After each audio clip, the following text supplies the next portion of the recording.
Hey guys. Check complete. Let's head over to the bar. Yes. So we're back again with another episode of the VARBAR. My name is Andrew, aka Rapping to the Drew, the host with the absolute most. And I'm joined by my compadres, aka the two Gooners. First up, Jay to the Mace. How we doing, man? I'm good. Another week, another game, another story to talk about. You know how it is. Keep it pushing. What's good with you? Pushing, man. I'm good, man. For the busy week, but we decent. We decent still. And then obviously back from the states that are united. Chocolate Boy T, aka Toast. Back in the building, man. How you doing, man? Yeah, I'm good, man. Third New York trip in the space of 12 months. Came back with my Tims, came back with my do-rag, came back with my fitted. So, you know, man. Yeah, man, I'm feeling myself still. But yeah, good to be back. Definitely haven't appreciated the 5-hour time difference in terms of watching games, particularly the early kickoffs. But yeah, man, good to be back in UK time zone. Good to be watching my team disappoint me in the regular hours, isn't it, man? So we move, man. You was there morning breath and all, man. For the 12:30 kickoff games. I see. How was America though, man? Just us a little bit, man. What did you do? America was nice, man. So obviously went to go see the missus. Split my time between New York and Atlanta. She lives in New York. Family lives in Atlanta. We stayed in a little town called Douglasville, about 40 minutes, I want to say, west of like Atlanta. And I spent a couple of days in Atlanta as well. Man, Atlanta is proper deep south, man. Like big houses, big roads, like Confederate flags every other house. Like you don't want to be caught lacking as a brother in certain parts, on man. Show. The WAPs getting into Target, WAPs getting into Walmart, all sorts, man. Them man are on some nonsense, man. But so is it really true that the feel of, like, let's say, New York to an Atlanta is completely different? Brother, completely different, man. Like when even Atlanta, which is in Georgia, and Douglasville, which is in Georgia, they're 40 minutes apart. Like Atlanta is like a proper metropolis, like nice high-rise buildings, like nice hotels. You go to Douglasville, which is like 40 minutes west, and man, you're in real country, man. Like the real, when you think of like country US films, like American films, like you're in real country, man, where I'm saying nowhere is walkable, man. Genuinely, like when you get to Douglasville and you ain't got a whip, forget it, man. You may as well just go back to Atlanta. But yes, it was calm. It was a nice trip, nice little mid-season break. But yeah, man, back to what we're doing best, in it, man, and that's knowing ball, spitting on ball. So pause, but yeah, man. So let's get back with the shit. Wow, that was crazy. You said that so smoothly. All right, man. Glad to have you back, man. Well and safe. And I mean, appreciate obviously, that, man. before we start, yeah. Just wanted to share my thoughts and prayers to Mikel Antonio and his dearest. Obviously, yesterday afternoon, word got round that he was involved in a tragic road traffic accident. Sorry. Pictures were circulating of his whip, totally looking messed up, specifically from the passenger side, but I don't know if that was cut up. I'm not sure. There were rumors that he broke both of his legs. West Ham quickly came out and put out a statement to confirm, obviously that was Mikel Antonio and that was his whip, and he got into a tragic accident. Obviously later today we found out, thank God, some good news that he's in stable condition. He's communicating well. He had surgery done to his lower limbs. So they didn't really confirm that he broke both of his legs, but obviously if you hear that, then it's not good news. Yeah, man, it will remain to be seen if he's gonna continue playing football. He's 34 years old. I know he's a unit, but damn, that was some shocking news, man. How did you guys feel? Yeah, man, just crazy, man. Scary, you watch football, you criticize footballers, and like maybe a player won't score points for your fantasy team, or you think they're washed up and you're this, that, and it's all fun and bants, and then something obviously super serious happens, and then obviously, yeah, every single time yeah, kind of life and perspective, man. It's a really, really crazy situation, man. But yeah, we're just obviously hoping that he's okay and he pulls through, man. But yeah, definitely devastating news to hear, man, for sure. Yeah, 100%, man. Anything from you, Mace? Not much really. Crazy. When I heard that news, when I saw the picture, I thought he was dead because I'm like, I was thinking, who survives this? Then obviously I read through and he was airlifted to hospital. Rumors that he broke both of his legs. My head, I'm thinking at 34, are you coming back? That was my thought. Are you coming back? And also, not to go deep into that conversation, but we obviously noticed that we're dealing with a storm in the UK. You know what I mean? So I'm like, what the hell are you doing driving? Well, I'm pretty sure you're not driving 20 miles an hour to cause that accident, not to go into liability or anything. I'm just thinking, as a footballer, man, take care of yourself, but you never know how this thing goes.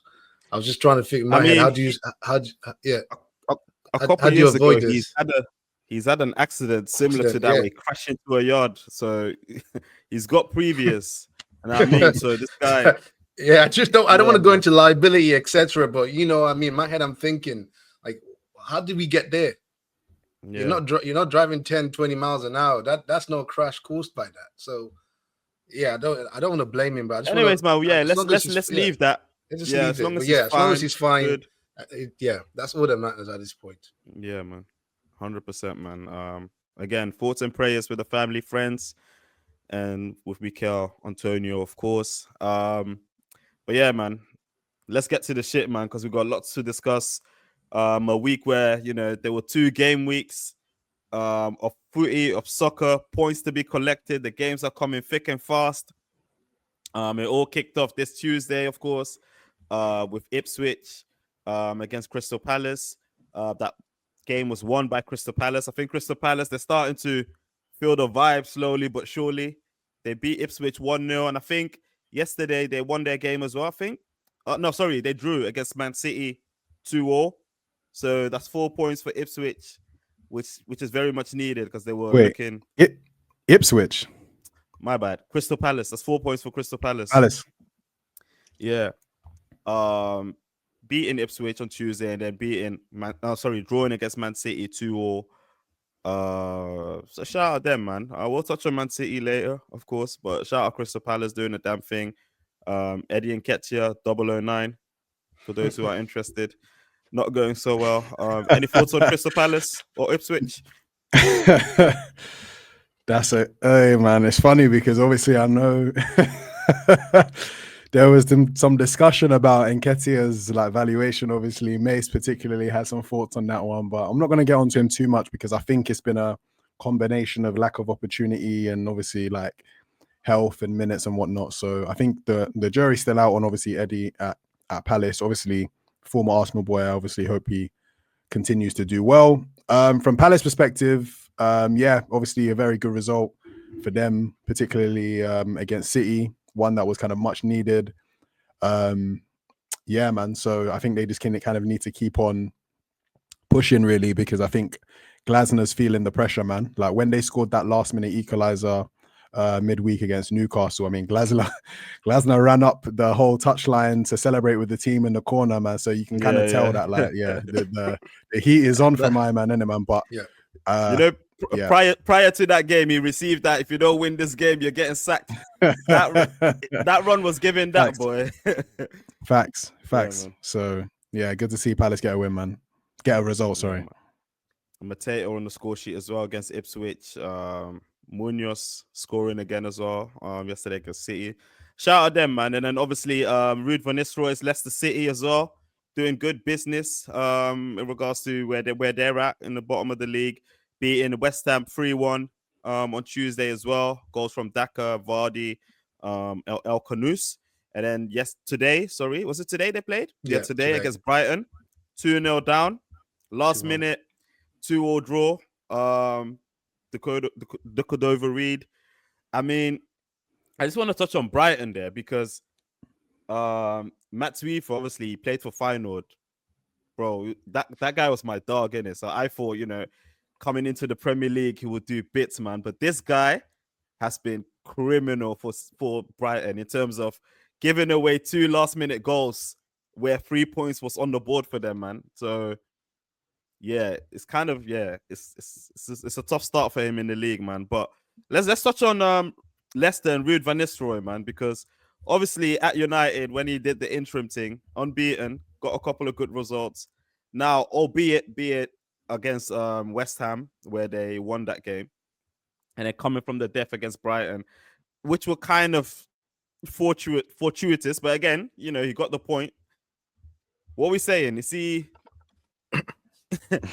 gonna do it? Because I've been critical about Leicester. I don't know. I will start with this. Remember when we had the conversation weeks ago, and I made a comment about their backline. Yeah, and I said, what's Okoli and West Fies doing there, whilst they have Vestergaard, etc.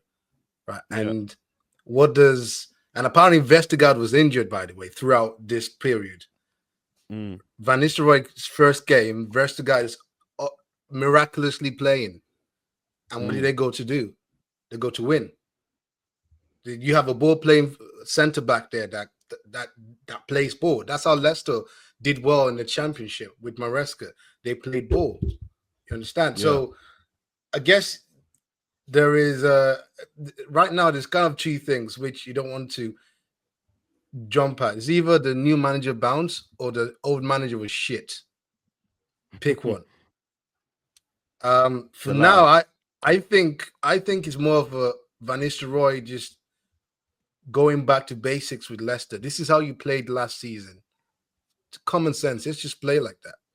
And they're reaping the fruits of just going back to basics and playing ball. So that's my take so far. Toast. Yeah, I have to slightly disagree only because I had the luxury of watching the Leicester West Ham game, and I mean, to say Leicester were lucky would be an understatement. And I really appreciated after the game that Van Nistelrooy himself came out and said he was happy that the spirit that the team showed, but he was under no illusions that it was quite a lucky result. I think anyone that kind of watched the game live would have seen like the possession and the shots disparity. I think the shot disparity for West Ham was like 31 to Leicester's 8.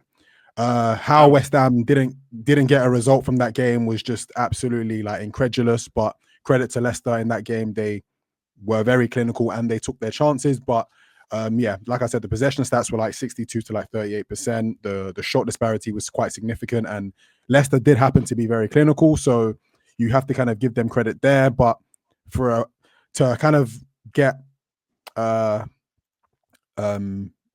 obviously they won the game, but for West Ham to dominate in the manner that they did, and West Ham aren't particularly playing well, I just feel it kind of speaks to the lack of quality that Leicester like currently have. Totally agree on the vast point that he might be one of the worst centre backs in the league. Even though Vestergaard has come back, I've never particularly fan of him when he has been fit and played, and I've seen him play in the Premier League. I think Connor Cody has definitely lost like a touch or two for sure. So I just think from a quality standpoint, and also relying on a 35 plus Jamie Vardy as like your best player currently, it's going to be very difficult. Relying on a young Facundo Buonanotte as your 10, it's going to be very difficult. I mean, he's got a job on his hands. I think I'd definitely like to see the highlights of today's game. Brighton, they're no chumps, and kind of coming from 2-0 down against a decent Brighton team is a good result. So confidence-wise, I think that'll be big, but I think that for me, the jury's definitely still out on this Leicester team. I just don't know if they have the quality to stay in the Prem, man. So yeah, we'll see how Ruud fares over the Christmas period. It's one of those ones where sometimes you don't always have to play well, but if you're in a relegation dogfight and you're getting results, that's the most important thing in it, man. So I mean, maybe we can give them the benefit of the doubt. It's interesting you say that, and the way they played against West Ham. The last podcast we had a conversation where during their Christmas party they were screaming for Maresca, right? You can see them throwing bottles, etc. I just think Van Nistelrooy was just smart. This is a team that played a certain way and had success playing a certain way. So perhaps you can say Leicester's decision to go with their previous coach wasn't the best decision. And right now, going with a coach that sees the same, that coach is the same as Maresca, it's the better decision. Let's not get confused. Leicester are no great side, but if you're a good manager, you go with your best foot forward, and your best foot forward is to play the same way you played last season and got success in it. And I think that was the issue last time. Leicester will lose a lot of games, but playing the same way you used to, played the same way you used to, and that particular way got you success, has to be the common sense approach, which is what Van Nistelrooy is doing. So yeah, I think that's the way they should play. The points. And he's getting them points. Shout out him, man. Shout out him.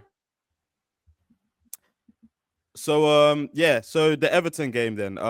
Next on the Wednesday games, Everton played against Wolves. Obviously Merseyside derby. Beat Wolves 4-0, which is a pretty unexpected result, especially from a Everton perspective, because they don't score much. But obviously there were 2 own goals involved. And I think Young scored a terrific free kick. That was a very good free kick. And then who else scored for them? Was it Tarkowski? Tarkowski had Mangala scored. Tarkowski had a goal disallowed. That was it. Mangala, by the way, he's up there with the shittest players I've ever seen as well. But I'm not a fan. I can't lie. Shout out him, man, with the goal. Obviously, the Merseyside derby was postponed.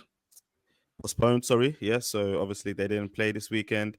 Man City back to winning ways against Nottingham Forest at home, giving Nottingham Forest 3-0. Bernardo Silva, De Bruyne, and Doku with the goals. I mean, I don't know, man. It was very funny. Obviously, they were happy to be winning again, but them man were doing celebrations for every goal. I was like, have some shame, man. You might have stinking up the joint this season.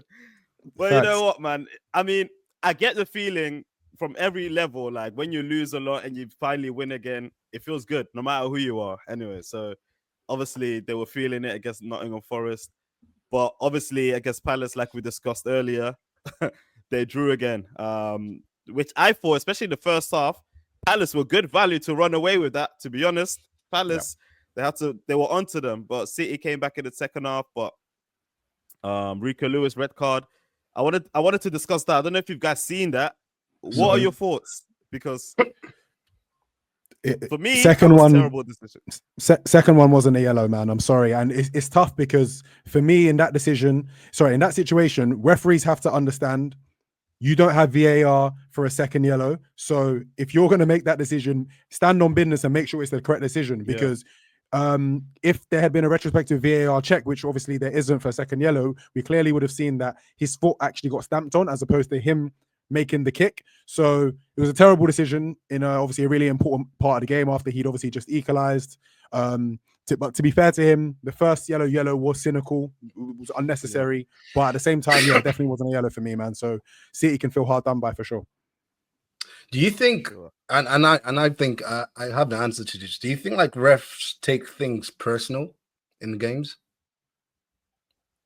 Like what's been said to them personal in games? Do you think they take look at David Coote? Okay, so interesting 100%. You should say that. They're human, man. When Lewis had that first yellow card and he was giving it to the ref, in my head I was like, something is happening here. I just knew something was happening. One more. And then when he made that second tackle, I was like, you just gave him the ref. You just gave him the easiest win right here. And I just knew it. Did you see Pep's interview after? Yeah. He said, it's Rico.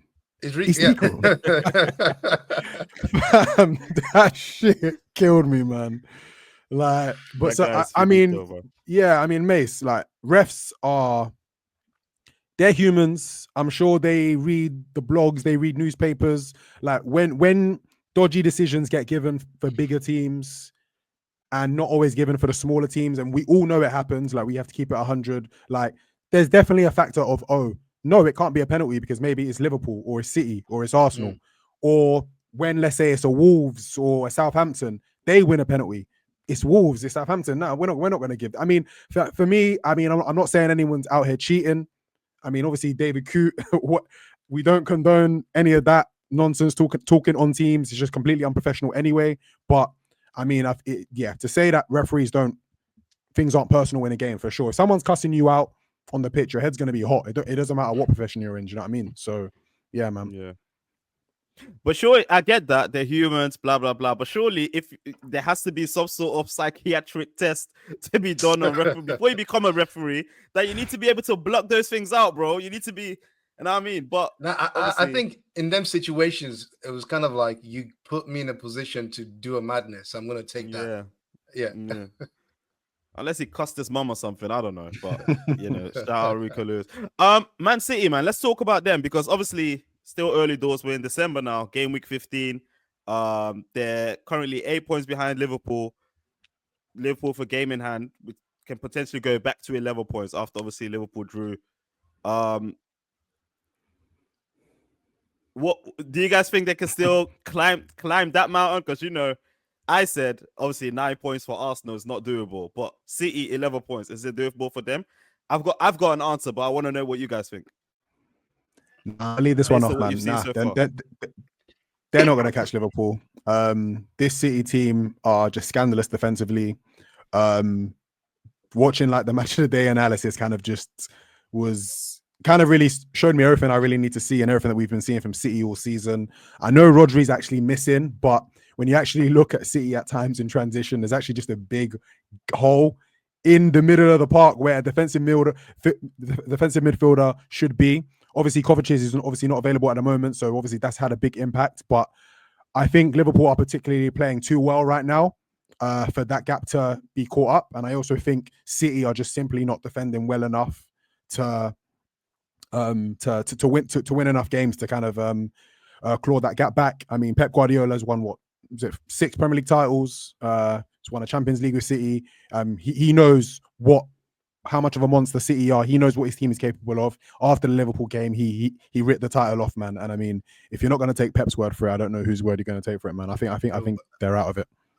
Are we going to talk about how bad Kyle Walker is? I mean, he's been bad since the Euros, but yeah, terrible. Since the Euros, is it bad? Way before that, man. I've been telling people, but way before that, he had his pace to bail him out. But since the Euros, the thing is, like, I remember I've always said this before we even started the pod. Like, I remember when Kyle Walker made the move from Spurs to City. So I know you remember. I was always of the idea of like, why do people rate Kyle Walker? Because he's only fast. Yeah, that was my stance on Kyle Walker from day one. You know what I mean? And obviously, once he loses that fast, obviously be able to catch players. And the same thing is with what's his name, Robertson. Robertson is the exact same. Like when it comes to like actually the art of defending and whatever, they're not good. You know what I mean? But obviously, if you're fast, especially as a defender, and you're strong, whatever. Fast and strong, yeah. 60% you're there in it. Not gonna lie. But once you lose that, it goes down to 30-40% of ability, bro. And then now he's getting found out a lot more, man. And yeah, Kyle Walker. I think most of the squad, man. And I kind of have to disagree with Toes when you said like obviously Rodri's missing and there's a huge gap, whatever. I'd even want to use Rodri as an excuse anymore because the defense is shit as well. They make too many mistakes, bro. The mistakes that they make is childish. That is not a Rodri thing. That is not even a Pep Guardiola thing. Guardiola, maybe you can blame him for the Liverpool 2-2 draw in terms of like his personnel that he used. But the mistakes that they make on the pitch, bro, it's like, come on. And that's why, for me, I don't believe that this will get any better. Yeah, they might go on a run or something, but they will drop a lot more points, man. They're not doing the 15 game stretch again or whatever. I don't see that. I think so. What's happening with Gvardiol? Like, is it just a left back, or is he a centre back? Because he's dropping form has been crazy. When have you ever seen Gvardiol have a good game at centre back? And this is what I beefed Kenna, former VARBAR pod member, about, like, from the jump. Like, when have you ever seen Gvardiol have like a very, very good game at centre back, bro? Like, bro, he's a very good left back. Don't get me wrong. In terms of his attacking ability, his ability to attack the box, his ability to shoot. It reminds me a little bit of Cancelo, you know. He's pretty decent with both feet. He gives you kind of a lot going forward, but I've never seen Gvardiol have a good game at centre back. Like Gvardiol is, to me, is not a centre back. So expecting him to step in, obviously, when Akanji's not healthy, or when Stones and Akanji isn't healthy at centre back, it's a joke. It's never been. We've never seen him do it, at least in the Premier League. So yeah. I think people were saying like they've never seen Gvardiol had like a. Gvardiol's never been praised by his defensive abilities. Always what he does going forward. So yeah. I don't want to write him off just yet. I like him, to be honest, but yeah, lately he's been looking iffy. Most of the mistakes it's on his name, definitely. Yeah, shout out City, man. But they beat Nottingham Forest, drew to Crystal Palace. Then obviously the next game was Newcastle versus Liverpool. Cold, windy, rainy night at Tyneside. This was not the game that obviously Liverpool wanted to have at that particular time, but obviously confidence from beating Madrid and City. So, coming to Newcastle that already beat City and Arsenal at their ground. So obviously we all know that over there, especially under the lights, it's a different story, man. I will say like the first 20 minutes, be up. Do you guys remember the game Liverpool-Brighton at Anfield? It wasn't quite that, but it was very similar. The way we got beat up. We beat them 2-1, but the first half we beat them 2-1, but that first half we were Brighton moved trouble, to us. But I think Newcastle, it was a similar story, but they were just, I think, shitter for some bizarre reason. It's strange to say, but that's just what I just looked at them like, why are you doing this? Just let us win, man. But obviously a crazy goal from Alexander Isak to open the scoring, man. Like he was moving crazy that game, and the contrast of him and Darwin Núñez, I was talking to the Liverpool guys throughout.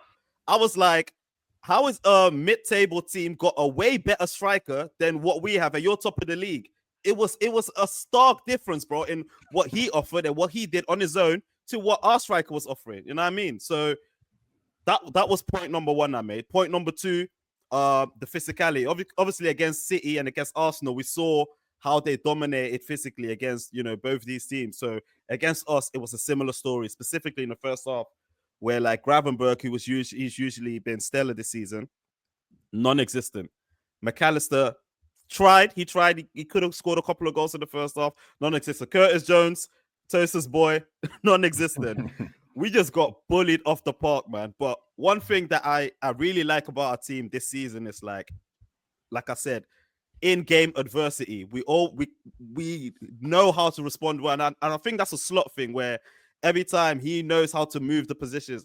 Like I think he tells teams like, if you're gonna play well in the first half, you have to finish us in the first half. If you don't do it, I will recognize it and I will move the goalposts and I will move to you in the second half. And that's what happened. In the second half, we were much more better, much more sharper, much more intense. I think maybe Newcastle, the way they were running in the first half, they got tired. Maybe that had a lot to do with it, but we were much better in the second half, man. Obviously, in terms of the goals, Isak made the opening score. Then, obviously, it was Jones. Great work from Mohamed Salah. And then, did they make the 2-1? Gordon chopped Gomez. Yeah. Man, like Gordon chopped Gomez. the stark difference between Konate and Gomez, like just within one game, is giving me just a tiny bit of hope, man. Because even there was another chance, Gomez made another mistake where he should have been punished, the 1-1, and Gordon didn't capitalize, man. Like it's just not happening. Yeah, Konate is playing he's in such a rich vein of form prior to his injury that it's just not happening. Like it wouldn't happen to him. So, and obviously Gomez, he's probably not the most match fit right now in terms of he's not really been playing. So having to kind of bring him into such an important game, you can see why Liverpool conceded 3 goals. Do you know what I mean? Yeah, man, 100%. Obviously, not starting Trent as well. I think that shagged us as well because we had Kwanzaa at right back.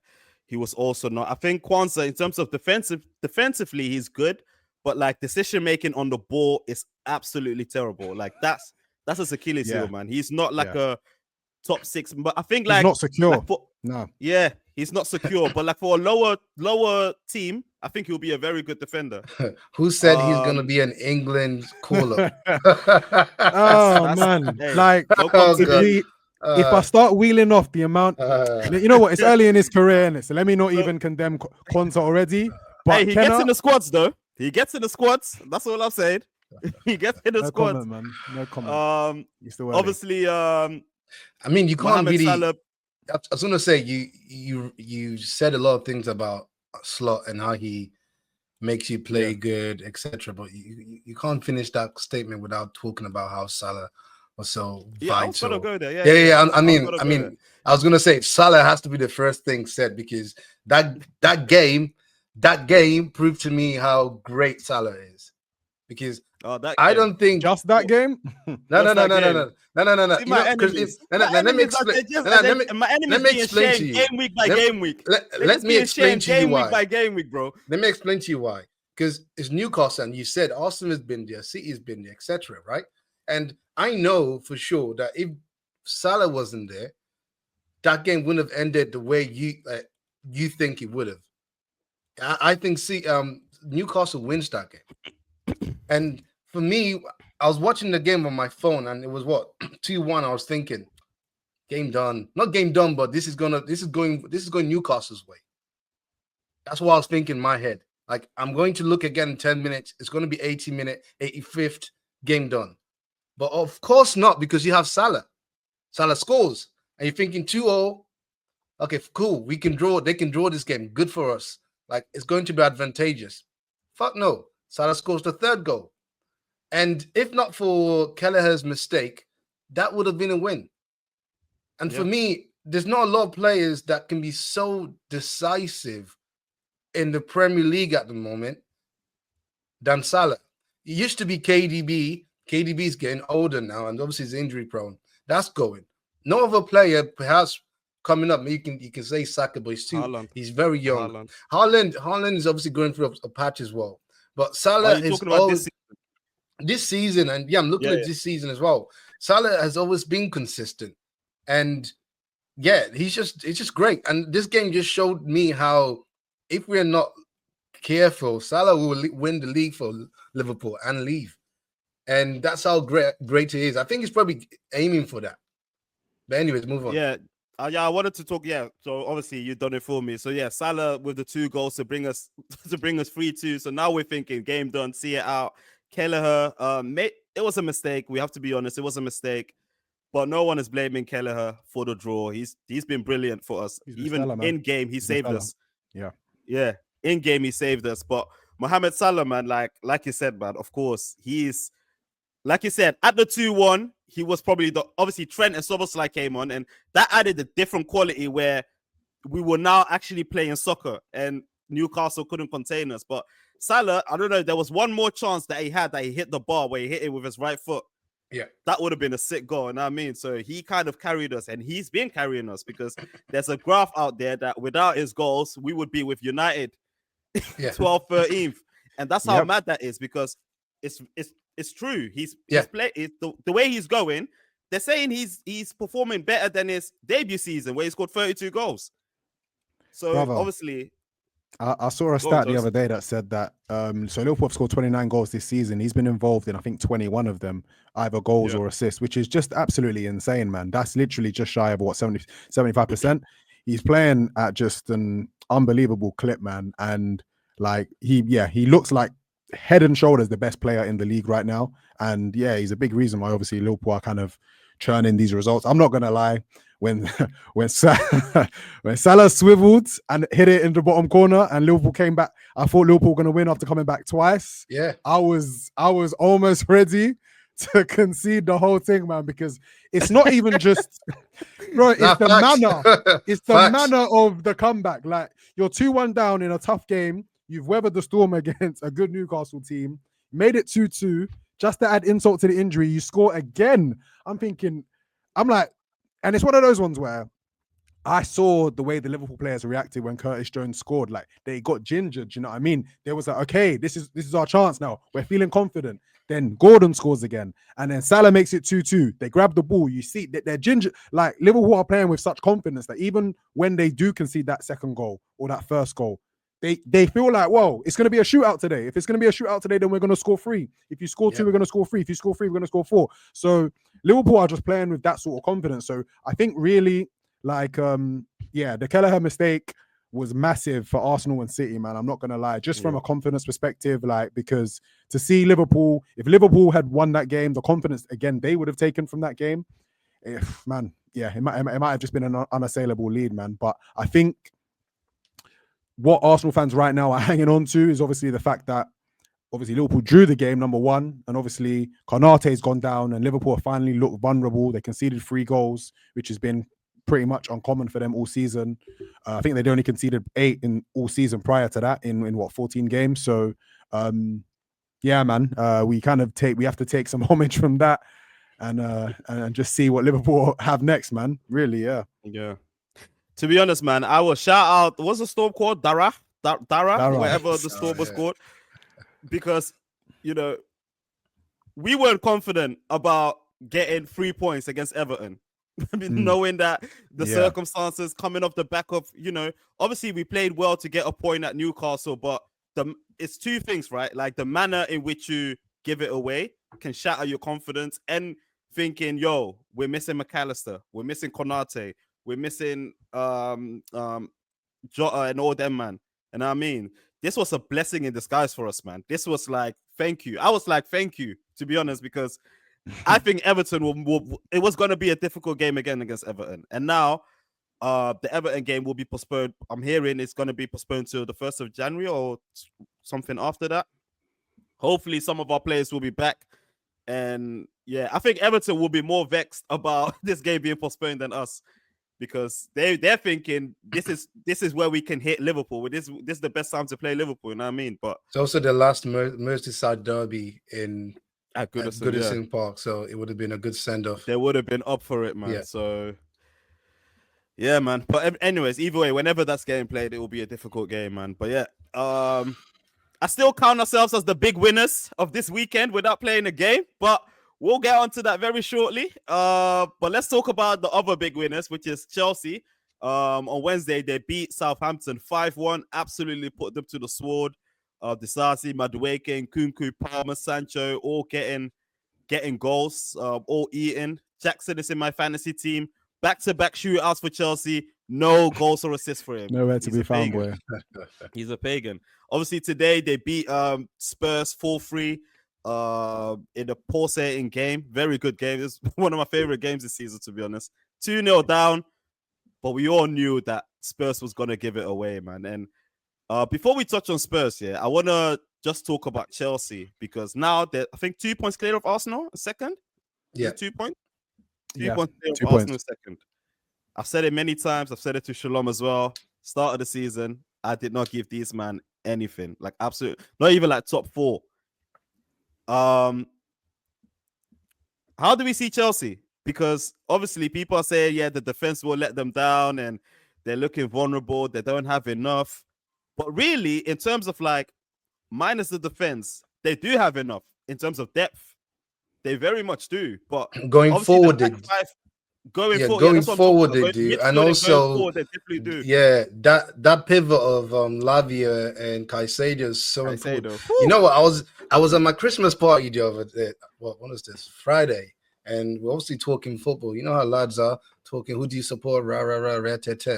And we're just talking football. And it dawned on me that in about a year's to 2 years' time, when Caicedo and Lavia get more experience and get older, they're going to be the best midfielder in the Prem.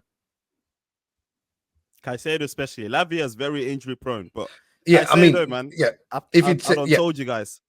So Chelsea potentially will have one of the best like holding midfielders, and like just Lavia played probably the same. Midfielders in the Prem. Man. It's crazy. And they're going to be a problem soon. That defense will let them down. If you saw what's his name's goal, I'm forgetting his name, striker, Solanke's goal. Solanke's goal. So what was Colwill doing? So instances like that tells me that Chelsea will give you goals and they will lose games. But right now they just have a lot more firepower going on forward. and that would save them a lot. People say that, right? People say that, right? Obviously, their defense, back keeper, whatever, is their weakness, right? But so far, they've played most of the big teams as well. So far, as well, they've only lost twice. They drew a couple. They've got a similar record to what Arsenal have basically. But I think, in terms of like performance-wise, I would say Chelsea have played more better games than Arsenal, to be honest. So I don't feel like. Not disputing that. Hold on, let me land. So I don't feel like, obviously, it reminds me of like Liverpool 13-14, where our back five was a shambles as well. Yeah. But we will outscore you. No matter what. But did you win the league? Exactly. Now, we didn't win the league, but we challenged. That's fine. Yeah. No, but hold on. We challenged. And that's why I think no one expected Chelsea to challenge or be able to challenge. But now, fair enough. I'm thinking they might, if they keep going, if they add a few defenders in January, they might go the distance, bro. By simply just outscoring you. If they can add a defender, if they can add a defender that will adapt to the league and play well, because this league is difficult, then fair enough, right? And I'm not sure if they have the money, let them do it. But going on from what you've said, very adept point, they will outscore you, but you need to defend, and that's always been an issue with any team with that particular situation. If you have to defend, you have to defend right. And yes, I do agree with you. They will challenge, but I don't see them winning. But yeah, Toast, you had something to say. Yeah, man. I actually had Chelsea going into. I actually had Chelsea winning today's match. Like, even though Spurs went 2-0 up, pre-match, I had Chelsea winning this game. And I think for a long time, I've probably been lying to myself that Chelsea aren't title contenders. Chelsea can't be title contenders. But I have to be honest, man. Like, at this point, why not?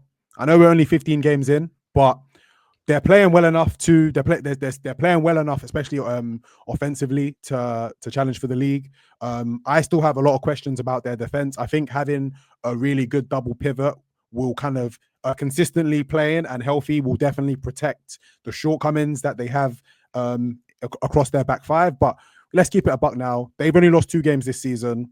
That was the City and that was the Liverpool, probably arguably the 2 best teams in the league on paper. A lot of the games that they're supposed to win, quote unquote, they are winning. They've scored the most goals in the league. They're from an attacking perspective, they are just a very, very consistent team.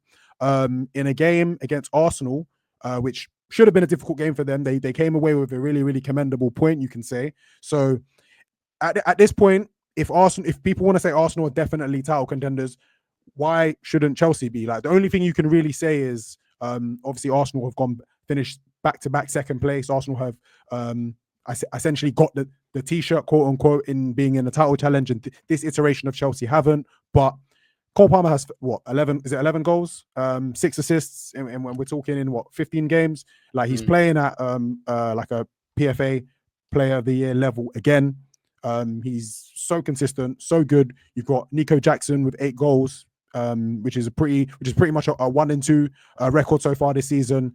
You've got, just for Bants, Madueke, who I think the jury's still out on him. He's got 5 goals this season, and that's the joint most of anyone at Arsenal Football Club right now. Saka has 5, Havertz has 5. So if Chelsea's 3rd highest goal scorer is Arsenal's top goal scorer, I really don't see why Chelsea can't compete with the league, honestly, man, because they're scoring goals at a really crazy rate right now. And I think it's time we start putting respect on their name, man. And they essentially play once a week as well, right? No, because because they essentially play a completely another 11 in the Conference League, man. They're playing teams like Serviette, man. Come on, like. Palmer, he broke Yaya Touré's record today. 12 penalties without scoring all 12, because Yaya's was 11. And that Panenka was so cold. It's like, which way do you want it? Do you want it in the bottom corner, the top corner? Do you want a Panenka? Like, bro, the guy has so much confidence and ability. It's crazy, man. It's actually unfair, man. He was on demon time today, man, and it was interesting to obviously Shalom's point, Charles' point today as well, where like Charles was like, he's the best player in the league, and so much flair with Cole Palmer, man. Like, it's not even English, like, bro. Like, You know, I'm not going to argue if people think that, you know, he's the best player in the league. He's not, but I'm not going to argue it because, you know, I'm a huge Cole Palmer fan, man. He's just brilliant, man. And I need to see it more consistently in these big games. That's what I want from him. Because if he can do that, then obviously he's that guy, man.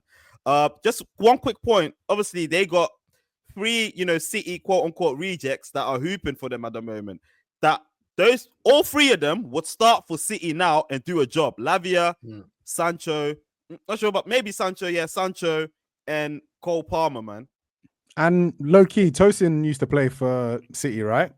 Tosin used to play for City. Yeah. So it's mad. It's mad how the tables have turned, man. Shout out Chelsea, second place, good win. Big winners this.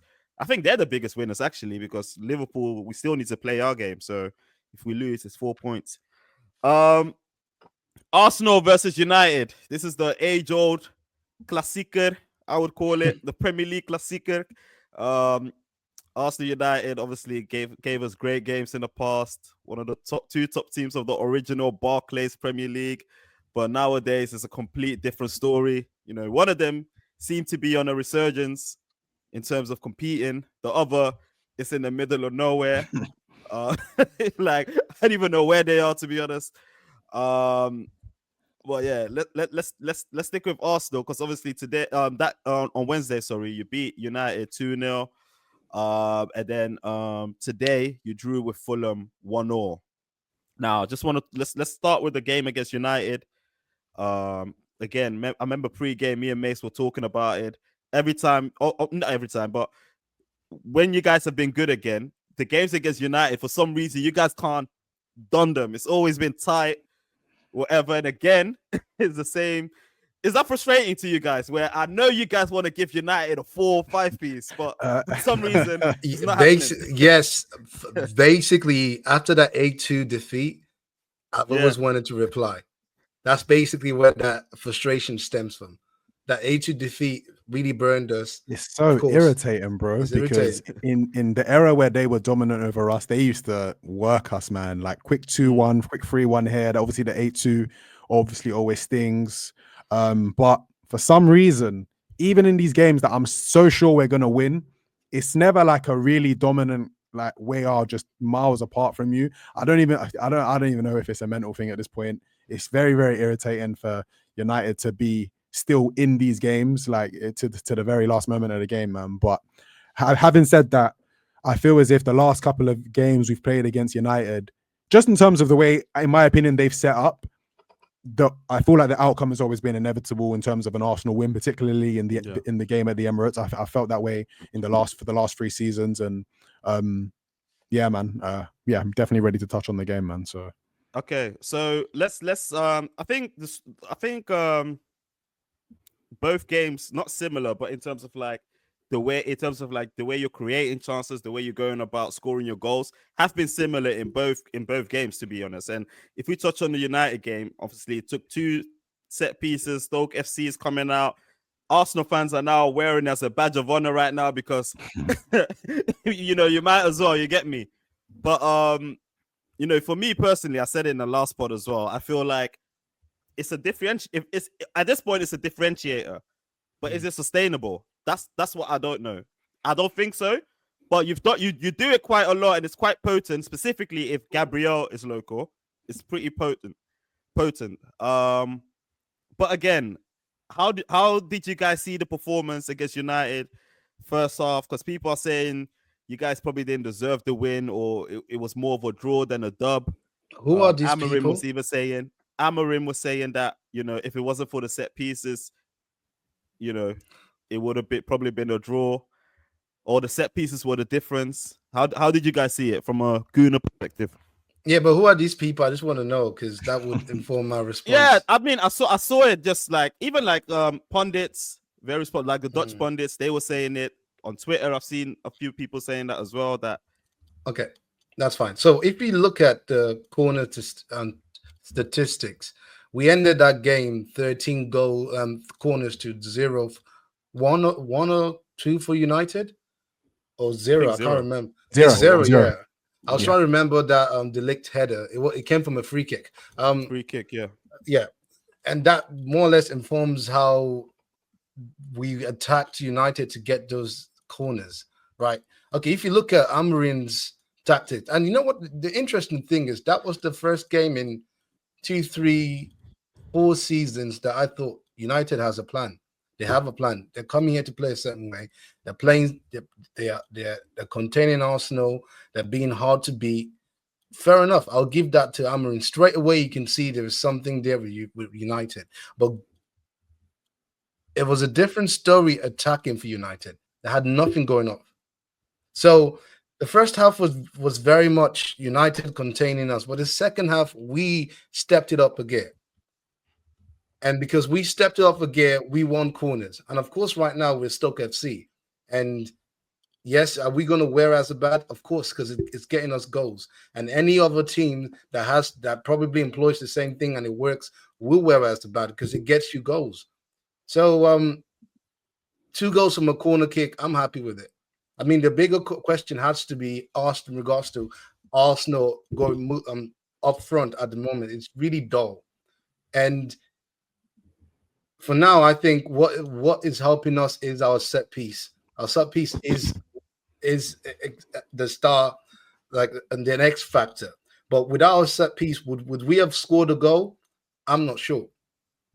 So that's where. That was right. That was right. That the set pieces against United, even against Fulham, was the difference. And then from open play, but similar to United, you wouldn't even offer my response was at least we attacked to get the set pieces, right? So we actually did something. We played to get a goal, not just we just somehow got a set piece from passing the ball. It don't work that way. So yeah, I see both sides, but Arsenal at least did something to warrant the goals they scored via set piece. Yeah, man. On the United game, as I said earlier, I feel as if we've seen this a number of times with Arsenal, where there's been certain games where we may not have had like the lion's share of the possession, but we've definitely still had control of the game, and I definitely feel as if it's entirely possible to do both. I definitely feel as if United did frustrate us, limited us to kind of minimal chances, but when they had the ball, I was not ever worried that they were either going to break or kind of create anything from open play that would endanger us. Naturally, 0-0 at half time, I had a feeling that we would kind of step on their necks, whether that was from open play and whether that was from a set piece. It did come in the form of a set piece, and again, I just didn't feel any real sort of threat or danger over the 90 minutes from United for them to potentially win that game. And I'm glad that we were obviously kind of able to get the result, which fine, they were from 2 corners, but I think ultimately we deserved to win the game just based on the fact that we created 13 corners. That means we were putting them under significant pressure generally from like shots and from the wings to kind of get those corners. So I think we have to give ourselves credit there. I didn't actually watch the Fulham game, unfortunately. I've had a chance to kind of catch the highlights today, and yeah, just bitterly disappointing. Very, very big blow very big blow for our title ambitions. I'm only able to kind of go off the stats, and obviously I've not actually seen kind of the actual game. So obviously you guys can correct me if I'm wrong, but I can see that Fulham had 2 shots all game, which is pretty insane. They had 2 shots all game and 2 shots on target. Just beyond disappointed at Gvardiol every time I see him defend. For Liverpool's second goal at the Emirates, I don't know who he's marking. He's like marking a ghost, and that allows Salah to kind of run in behind and kind of get a tap in. And then for this goal again, like Jimenez has not actually been in the best of form recently, you know. So to allow Jimenez to get in behind you in that position, like you have no awareness of where the attacker is, yes. And then for us to put Jimenez in a position where he can kind of get, to his credit, it was a really good finish. Maybe Saliba probably could have slid or engaged a bit earlier. Could have done better as well, I think. Yeah, fine. If we're being overly critical on Raya, I reckon he could have done better, because I think in that position there was only one place where the ball could go. Mm-hmm. But I just think overall, this was absolutely a must-win game, because at the end of the day, Liverpool not playing, you could almost kind of, in a weird way, take that as them losing this weekend, because it's basically 0 points. Obviously, their fixture is going to get deferred to later on in the season, but from a standpoint of right now, gaining on Liverpool, they've not gained anything on us this weekend. If we win the game, that's 3 points gained on Liverpool, and we worry about their game in hand later on down the line. And unfortunately, we didn't capitalize. That 1 point from this game is not good enough. It is not going to get it done. Martinelli, man, I really don't know what's happened to the boy. Like, it's so ironic that he would get the assist and then would be offside for the assist, because like when he's onside and when he does actually have the ball in areas where we need him to do damage, he's not doing anything. And then the one time he actually puts in a half decent ball, he's offside. Like, as a winger, you absolutely can't be offside in that position. It's ridiculous. And I'm looking at the replay. Fair play to Bassey and Robinson, because as soon as they see the ball's about to go out wide to them, if you can see on the replay, they actually stepped up. But it's still absolutely scandalous that in that position from the byline, you can see the whole back line that you're offside. There's absolutely no need to be offside. It's mental mistakes like that that frustrate me. In the Chelsea game, Declan Rice had the thought of mind to take a quick free kick and gave it to Havertz. Havertz, it's a free kick. Like, why are you offside? Like, don't be lazy. Like, get in line with play, like as a bare minimum as a striker to do that. So 2 goals, two good goals that were chalked off because our attackers just didn't have the mental capacity to think, you know what, let me make sure I'm staying in a legal position when I'm receiving the ball. And yeah, man, could definitely make the difference by come the end of the season, man. I'm just looking at our shortcomings, and yeah, man, we're in trouble, man. I'm not gonna lie. We're in very, very big trouble. Margin for error is getting thinner by the day. We've already dropped points in 7 games. We dropped points in 10 games all of last season. So essentially what you're telling me now is for the remaining, I think 23 games, we essentially need to win 20 of them. And then whatever happens, that's essentially what you're kind of asking for us to match the 89 points or thereabouts the 89 points we had last season. And Arsenal are just playing so strangely this year, man. We're almost playing as if like all we need to do is be better than City. That's not going to get it done this season, because if all we do need to do is be better than City, we'll finish third behind Chelsea and Liverpool. That's literally what our performances are dictating right now. Like, this was a must-win game, and I was very nervous coming into this game. I said it in the VARBAR group chat, like, Haaland Derby, I wasn't looking forward to it. Fulham have good attacking players. In a very weird, and again, I've not seen the game, so correct me if I'm wrong, but from what I understand in the analysis that I read, Fulham had a low block for a majority of the game. That's very surprising for Fulham at home, because Fulham are a team that like to attack. They like to put you under pressure. So to see Fulham have, I don't think it was that low. It wasn't low block. In the second half, second half. Second half when we had more possession, there was more of a low block. When the first half, they were pressing us. They were pressing us, and they were playing. Which for me, to put my input, in the first half we lacked a lot of presence in midfield. The Partey playing right back, I don't think should have happened, but I understand why Arteta went for it. You understand? So why? I think we are a little bit unlucky. Partey has been a better midfielder than Declan Rice. Why do you sacrifice that? Put Declan Rice right back, because he put Timber left back, didn't he? So bro, but because we're missing the left. No, but that's why. Why would you sacrifice? Have you ever seen Rice play right back though? So, like, come on. No. So this is the whole point about crazy.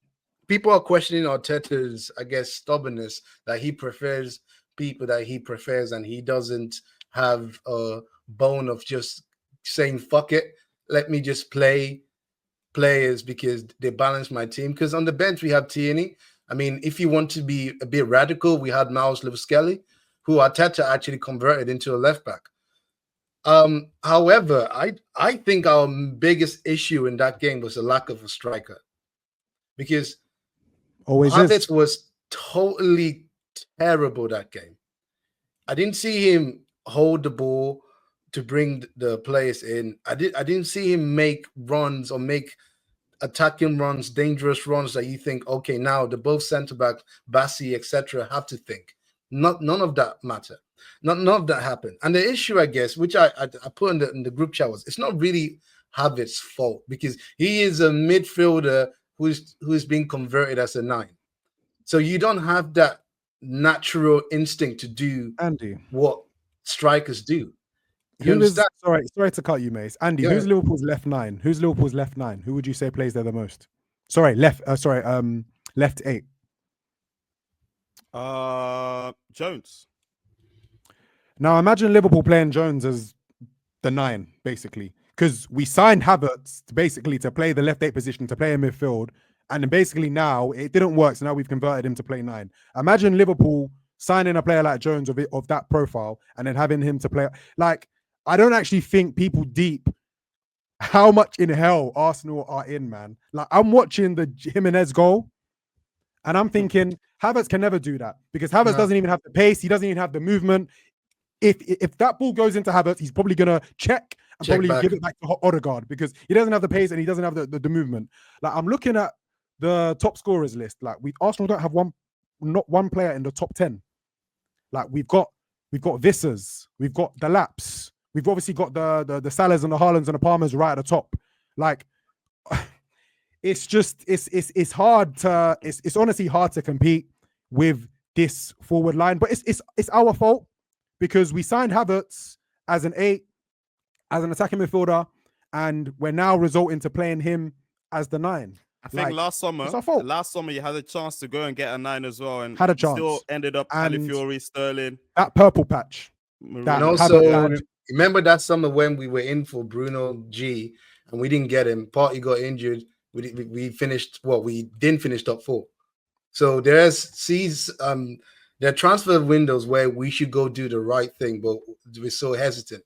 And I think that's Can I ask you guys a question? Go ahead. Can I ask you guys a question? Like, say if Arsenal don't win the league, yeah, because after back-to-back,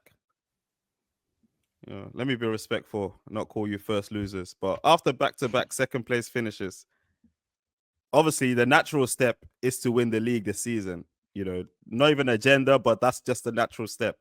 But if you don't end up winning the league, what happens to Arteta? Do you give him another season? What do you guys think that should happen to him? I think the bigger question is what does happen to our players, the best ones. Nah, the players will. Let's forget that. What happened to Arteta? What happened to honestly, Arteta? Andy, he stays. And me personally, I think he'll stay. I don't necessarily know if he will deserve to stay, but I know the way Arsenal are currently being run at the moment, I know he will stay. And I say I'm not sure if he will deserve to stay because he was the one that decided to double down on improving our defense. And obviously we spoke about this a few weeks ago on pod that, like, I feel as if Arsenal's philosophy and identity is really being those defensive stalwarts. And we've obviously not been that this season. We decided to trust the attackers that we had, got Sterling on the last day. But if I'm being completely honest, to see Liverpool or Chelsea potentially go on and win the league in basically the first iteration of slot ball and Maresca ball, and we're basically in the 5th season now under Arteta, the 3rd season where we're competitive. Completely unacceptable, man. The only thing, in my opinion, that would save Arteta's job, or for me to feel like it's justified for Arteta to stay, would be a Champions League win, which I know would be extremely difficult. Shalom said Carabao Cup is enough. Absolutely not. Said Carabao is enough. Absolutely not. Absolutely not. Because we would have been disappointed with the Carabao last season. We would have been disappointed with the Carabao the season before. What about don't see FA and top 4? I'm sorry. I'm sorry. I don't see calm. 2 domestic doubles and a top 4. That's calm. That will paper over the cracks at least. The reality of it all is at the end of the season, you're looking around. You are looking around thinking, "Where's my winner's medal? Have I won the Champions League? No. Have I won the Prem? No. Have I at least won something? Yeah. It's not good enough, but it's facts. We went into this season not to say just to preface, not to say that I don't agree with what you've said, Toast. I totally agree with it. But at the end of the day, he's lots of Arsenal fans look at it and say, have we won something? Yes. But then the next question is, should we have won the league, providing we don't league? Of course we should have. Of course we should have.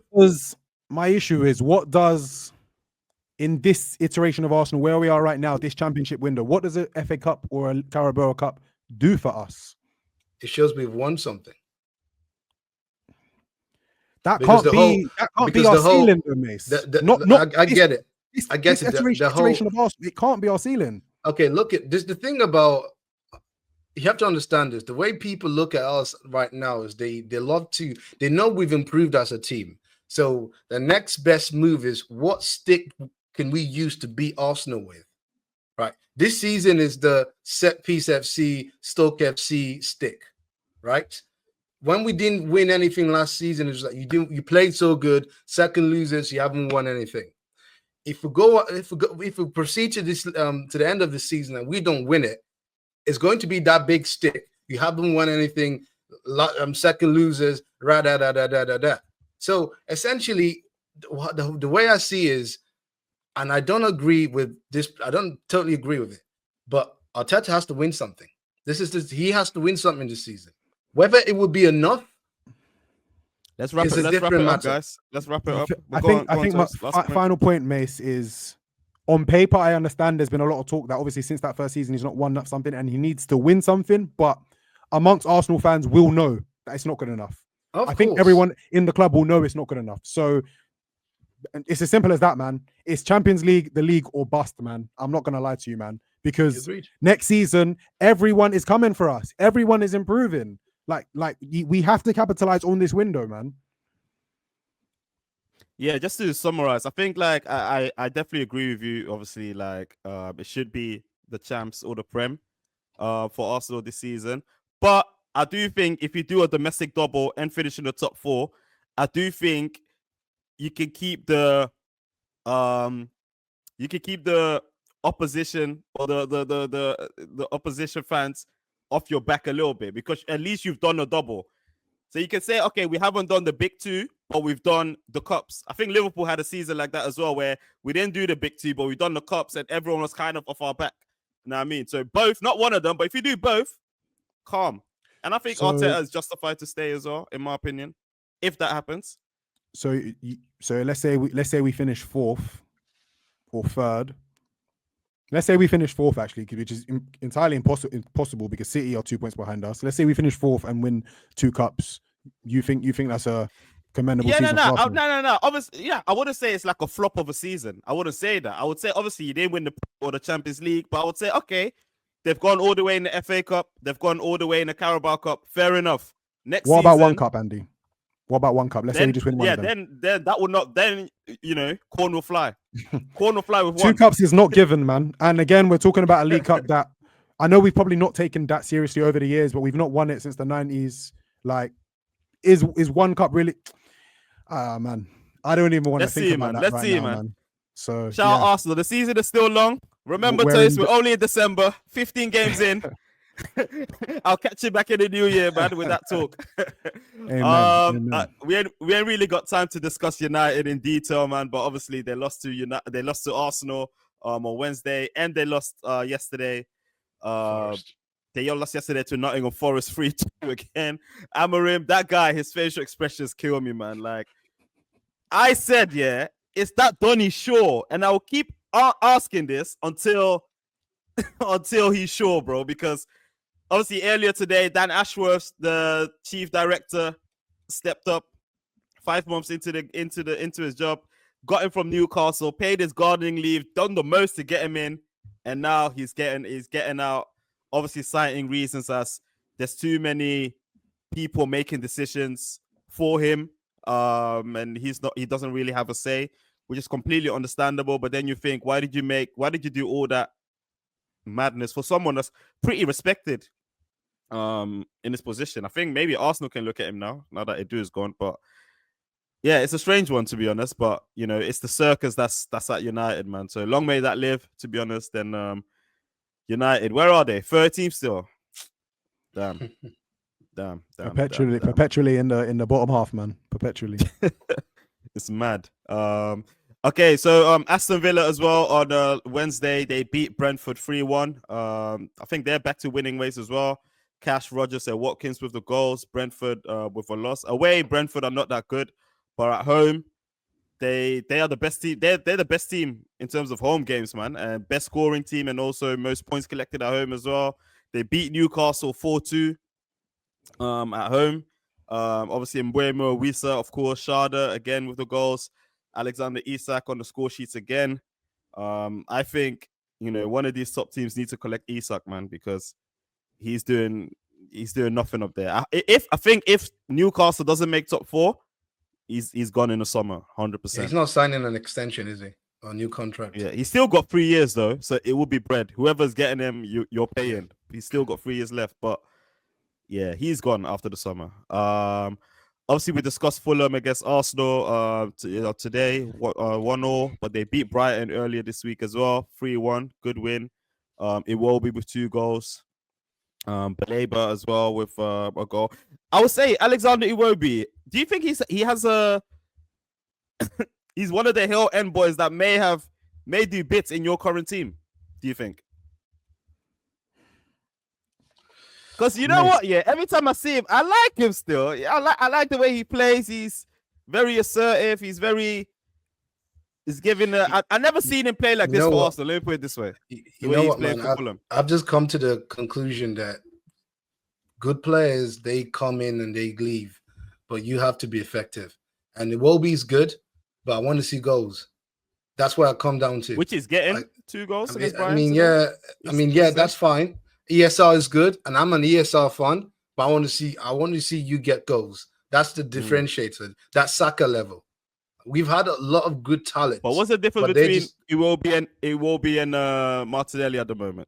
Do you think Iwobi will do a better job? Well, Iwobi doesn't play that particular position anymore. So I don't think this iteration. Is he not a right winger by trade?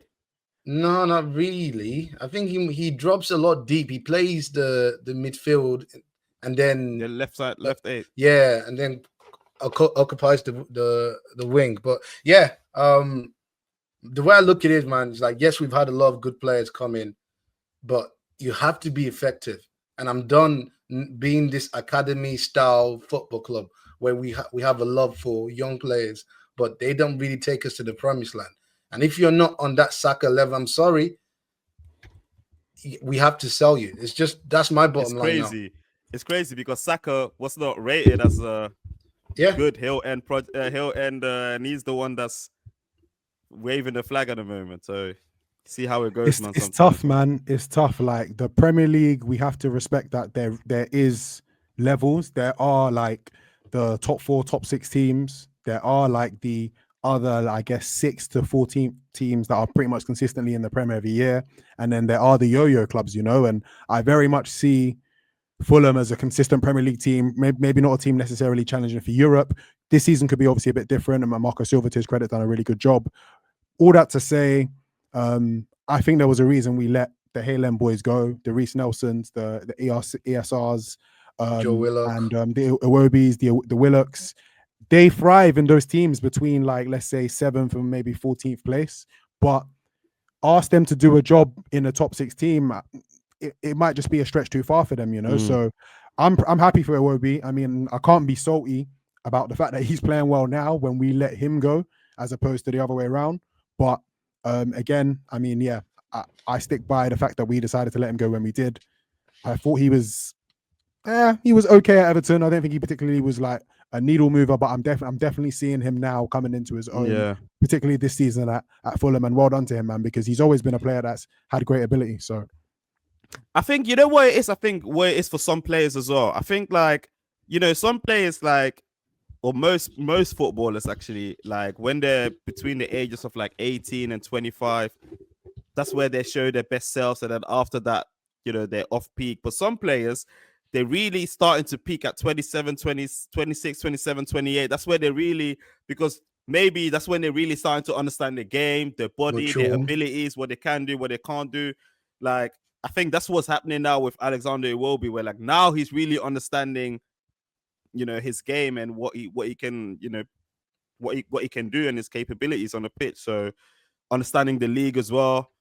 So yeah, some players, yeah, they do peak later, man, and I think Iwobi is definitely one of them, man. Shout out him, man. Yeah, let's finish it off with Spurs then. Obviously, we mentioned earlier that they lost 4-3 to Chelsea. Earlier this week, they lost 1-0 to Bournemouth as well, where like Spurs fans were calling Ange a fat cunt and all sorts. I mean, Tottenham Hotspur. I said it. I said it off record actually, but I'll say it on record. I told Strizza off record that I actually don't see or understand why Spurs is considered a top club, because possibly by location and bread, it's not by achievements, it's not by, you know what I mean, what the other League top six clubs, because the other top six club, they got tangible stuff to call themselves a big team, you know what I mean? Yeah. Even like for what you want to say for Arsenal got credit in the bank to be calling themselves whatever they, Chelsea as well, City as well, Liverpool, United. But Spurs, you know what I mean? They just creep themselves in to make it an even number. I don't know. But what are you guys telling me, man? Like, let's start with this. Ange out. Have we seen enough? I don't think I've seen enough. I don't know what it is about Ange. Maybe it's the fact that his personality. When he first arrived at the league, I thought he was an arsehole. I thought he was just I didn't like his interviews. I've come to kind of understand that it's actually just him having really high expectations, and unfortunately, the Spurs team, the Spurs as a club, have not been able to kind of meet those expectations. That's not to put. That's not to take. He has to take some responsibility for this as well, because that purple patch that Spurs had at the beginning of last season, Spurs really looked really, really good. I mean, I wasn't like giving them any league titles or anything, but that Spurs team, they were kicking ball. You know, the centre backs were looking really good. Romero was playing really well for the first time I'd ever seen in his Spurs career. The attack was looking really good, and now it's just so inconsistent. You go to one of the worst teams in the league in Palace this season, you lose, but then the week after you beat Villa at home, you're a very decent team. Then today you're 2-0 up and then you lose 4-3. I don't want to say Postecoglou out. I think that's premature, and I feel as if Spurs have had a bit of an issue in the last couple of years of just sacking managers. Jose's gone, Nuno came and went. I think they need to kind of give him time, but I think Spurs also need to establish what sort of team they are, because right now I don't know what I'm going to get from a product perspective week to week, man. It's very, very inconsistent, man. So I think just need to give Ange a bit more time. They just have inconsistent players, man. I mean, even the quality of players, like I think the only real quality player that they have is probably their goalkeeper Vicario. I really like him. I think he's a top goalie. And Kulusevski. Yeah. Kulis had a better year this year. Yeah. The rest is like Dominic Solanke, they bought for like 50-60 million. I really like Solanke. He's one of my favorites, but same. He's looking like a deer in headlights, man. And Son is not his usual self. See that chance he had to make it 3-2. Son of a few years ago, that's bottom corners, near post, bro. Near post. He's slapping that. Missed. Timo Werner, he's not of any required level. After his amazing season at Leipzig and then he made his move to Chelsea, he's fallen off a cliff. Who else? Richarlison, I haven't seen him in a while. I don't know what's going on there. Bissouma. That Brennan Johnson, by the way, don't be fooled by the numbers, bro. If you watch a reel of all of his goals this season, I'd say about 70% of them have been like back post happens, bro. Do not be fooled by the numbers, bro. Like, and Spurs fans don't like him as well. I've peeped it. Yeah, him as well. I like Sarr, to be fair, but today he had a howler. But I like him. I think he's decent. I would have him in my team. Like, what are you doing for the penalty today, man? Like, I honestly still don't understand the concept of sliding in the box if you don't feel like you have the advantage. It's rookie. It's rookie. It's brain dead. Like, I don't understand those sort of situations where you slide and you're so out of control that all that needs to happen is for the player that wins the ball to take a touch and then basically just fall into the contact. It's a criminal penalty to give away, man. It's schoolboy. Yeah, I think what Spurs need to do, they need to focus on Europa League. I think Europa League, their bookies' favorites. I think they need to focus on Europa League. Huge for them, man, because obviously we know the whole, voodoo of not having a cup since, I think, the trophy Carling Cup since 08, I think. Yeah. Europa would really be club transformational, man. There's so many things for them if they win Europa, like obviously top Champions 4, League Champions League, trophy after years, and a European trophy in regards to Arsenal as well. So I think they just need to focus on that. The league, do what you can do, man. But I don't know, man. I'm not a Spurs believer, man. So yeah, man. I think we covered most teams, most games, and midweek there's Champions League games, and next week we go again, man. Thick and fast. You get me, lads? Points to be collected, of course. Who's Arsenal got? Everton at home. We got Fulham at home. So yeah, let's see what happens, man. It's gonna be a tough game for us, at least. I think you guys will win. Let's head to the bar, man. Any shots? I ain't got none. Yeah, I got a couple shots, man. I got a couple shots. They ain't good ones, man. They ain't gonna taste very nice, man. So you're gonna have to line up a sambuca for me, man. That Sambuca coffee. We're 15 games. We're 15 games into the season, and right now, Gabriel Martinelli and Kai Havertz, man, like you guys are on the chopping block, man. I'm not gonna lie, man. Like this season will be remembered by what you guys decide to do between now and the end of the season, man. You guys are not playing of the level of a Premier League team, man. I'm looking at my ops. I'm looking at Liverpool, Jota, Luis Diaz, Nunez. what's my man's name? Gakpo, not Nunez. You know Nunez is dead. I knew he was going to say Like, that. I'd replace the whole of Arsenal's front line today, bro, for the Liverpool team, that Liverpool front line. We're not at the level, man. And you for Martinelli to have scored 15 goals 2 seasons ago. Yeah, that's mad. What's happened? Seriously, what's happened? Like, it doesn't even look like the same player, man. So, like I said, I need you guys to do some soul searching and really help the team out. Saka is not Salah, and we need to get that out of our minds. Like, Saka is not going to score the 2 goals that Salah scored at Newcastle, and that's not Saka's our best player. So that's not me discrediting him. They're just 2 completely different players. We can't have Saka be our best assist man and our top goal scorer as well. It's not going to happen. So Martinelli and Havertz need to pull their finger out, man, and start playing better and start getting some goal returns and helping the damn team, man. Yeah, man. A nasty shot. I've got a shot as well, but it's not for any Liverpool players or Liverpool related. But this shot is for Alexander Isak, man, because I think I already been knowing, that he's a very good striker and he probably deserves a better platform. But the game against us, he just showed me Wagwan, man. I think he's also, apart from the Nigerian at Southampton, the big Don, the big Don. But obviously, by sheer power, he bullied obviously Van Dijk in there. But yeah, fam, Alexander Isak was giving Van Dijk a tough time, bro. And even the goal that he scored, even Slot was like, he was lost for words. So you know what I like about that goal? Sorry, it's your Go on. shot, Andy. But you know what I like about that goal? Once, not many people have the confidence in their ability to shoot like that, because I know a lot of strikers, once they get that first turn in on Van Dijk, they'll probably try and do another move. Isak said, nah, I've turned you now. Boom, boom. At that half yard, I've got it. Bam. That's the difference, man. That's world class. It's Owen doing that. It's Jackson doing that. It's Havertz doing that. It's Hoyland doing that. There's levels to this, man.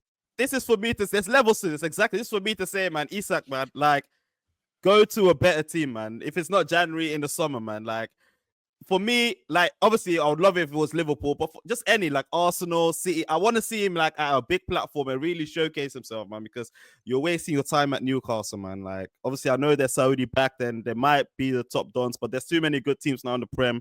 It's too late for that. You get me? So, yeah, my shot goes to Isak, man. Man of the match for me against the game against Liverpool. Scored again this weekend, man. And, yeah, one of my favorite strikers in the league at the moment, man. So, yeah. My shot goes out to him. So that was that, man. Shalom, you sure no shots? No shout out to anyone? I guess taking the shot will be from Mikel Antonio. I hope he recovers. That will be a shot that comes to mind. Apart from that, yeah, nothing from me. Yeah, I'll take that shot as well, man. Prayers up for Mikel. My name is Andrew, aka Rapping Drew, of course, a host with the absolute most. J Mace Toast. Thank you very much for joining. We are the VBP boys, and we out. Peace. Good to be back, man. In a bit.